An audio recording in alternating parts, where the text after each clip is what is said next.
The recent murder of the Kasipul Member of Parliament, Charles Ongondo Were, opened a can of worms on matters political assassination in the country.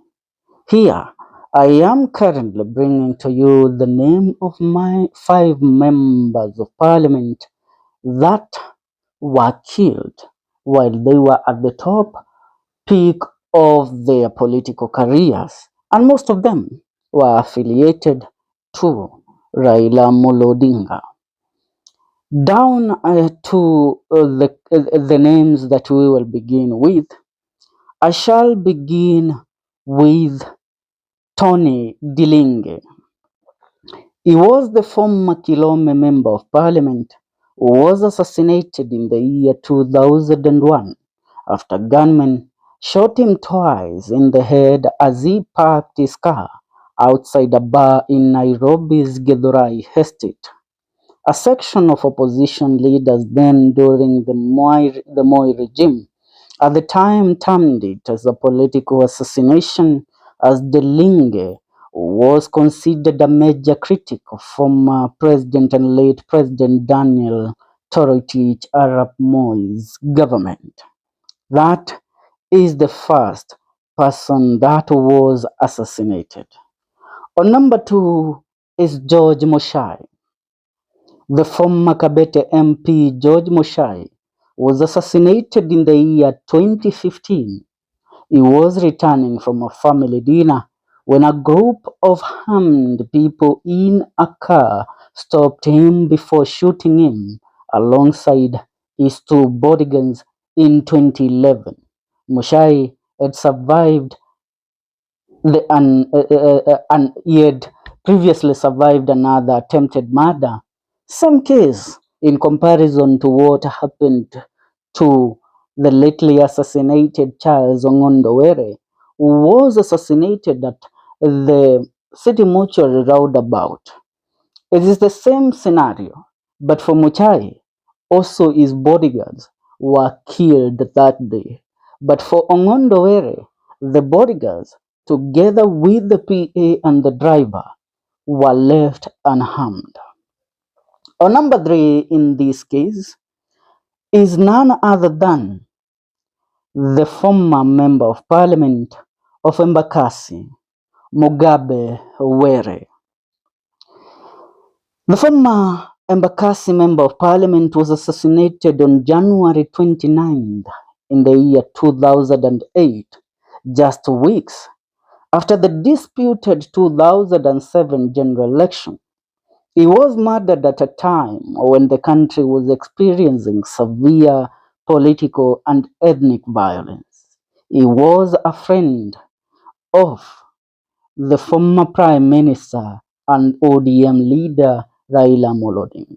It is rumored that he was also a member, it is clear that he was also a member of the ODM party, and he was a great critic of the then government led by President Mwai Kibaki.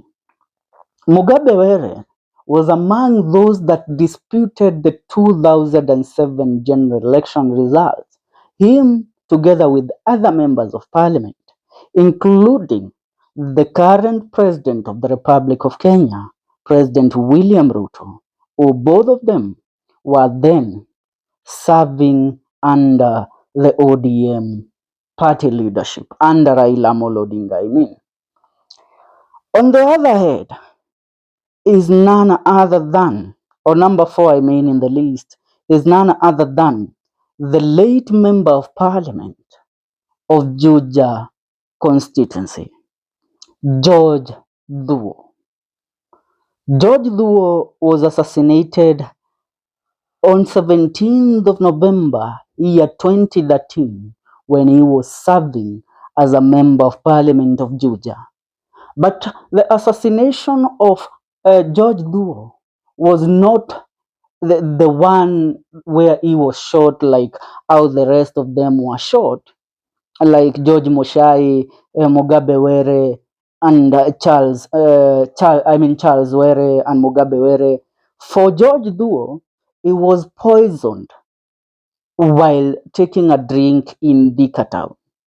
In the year 2024, last year, is when the court ruled the death of George Duo as an assassination. His drink was spiked with a poison that led to his death. That is the former MP, and he was also a very open critic of the then president Uhuru Muigai Kenyatta and William Ruto. He was rumored also to be having links or being a witness in the case against the Ocampo Six, where the former president Uhuru Muigai Kenyatta and William Ruto were suspect in the said case. That is number 4, George Duo. And on number 5, as we conclude the list, is the currently assassinated member of parliament of Kasipul, Charles Ong'ondo Were. Charles Ong'ondo Were was the chairperson of ODM party in Homabay County.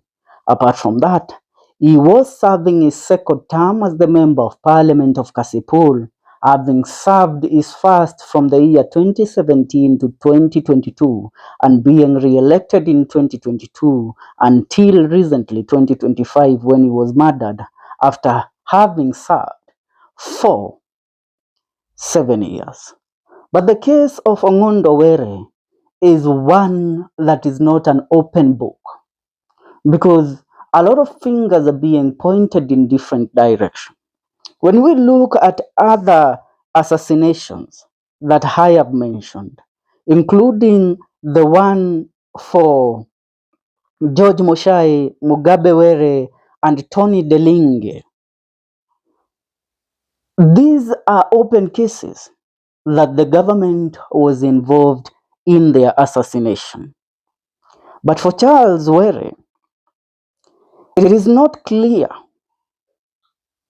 whether we can point fingers at the government, because recently the opposition and the government were working together.